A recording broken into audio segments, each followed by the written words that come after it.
all, congratulations with the documentary. I thought it was amazing, and I really love the fact that you were taking your time and really telling the story, showing the songs, and not doing the big songs. Led Zeppelin has said no to so many years of documentaries. What was it that you did participate in this one, and what was your reaction when they said yes? Whose point of view? From my point of view. Okay, because all the documentaries that I'd seen up to this one were really, really very, very lightweight. They didn't actually give any sort of perspective on what was actually happening with the music and why the music was what it was, why there was improvisation every night, and that made us very different to everybody else. No, they missed all of it.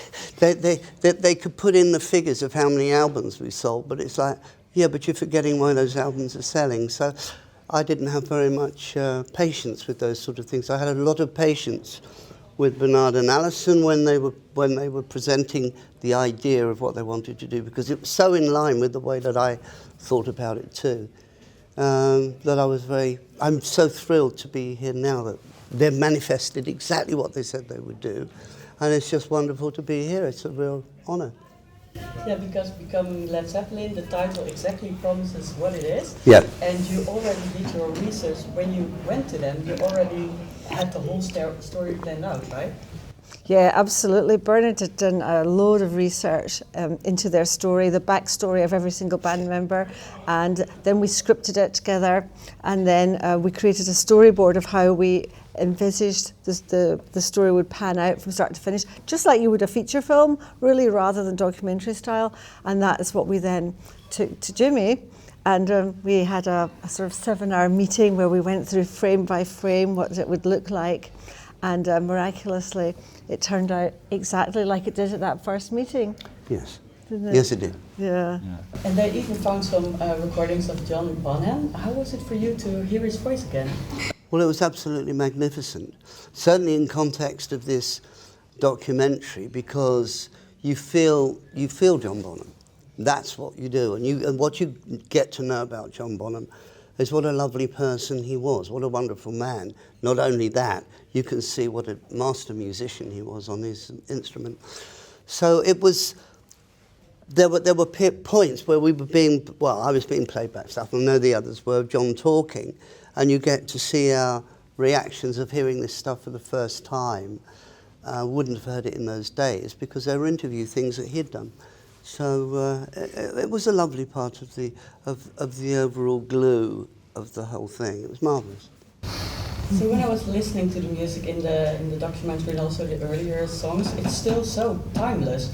Why do you think that your music is so timeless and still is in all the hit lists of all time?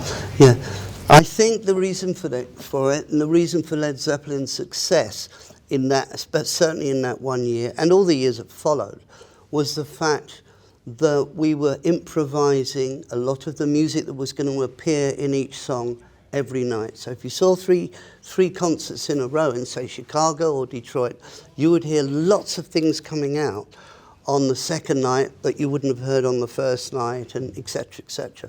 It was always in a state of reinvention and movement.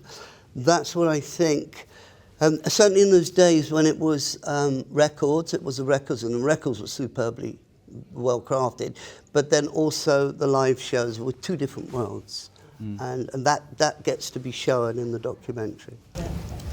And for me, the documentary also is about four men and their love for music. So what do you as makers of documentary want people to take away from the documentary? And for you, what do people should take away from your music? The love of music? For the documentary, it's about music.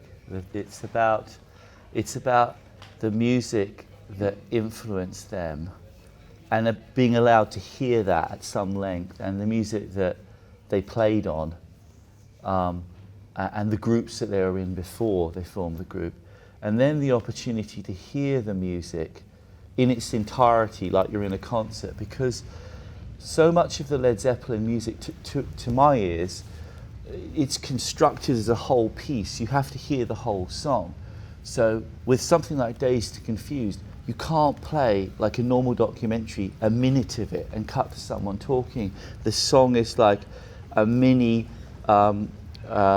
concerto, and it's got a whole movement to it, a beginning, a middle, and an end. And so that's the only way you can understand the difference between, to me, this group and the 3-minute pop single groups that preceded it. Well, I actually think that what we created was a new genre of music because of these 4 master musicians gelling, and the fact that each had confidence to be able to do whatever because of this bond, each night, every minute, every second. And I'd like people just to understand that if they just heard the records, to see how we were living on the edge every single night, and I think that's the beauty and that's the power of Led Zeppelin. Mm-hmm. Thank you so much. Thank you. Thank you. Thank you. Ladies and gentlemen, you're watching Hey You Guys!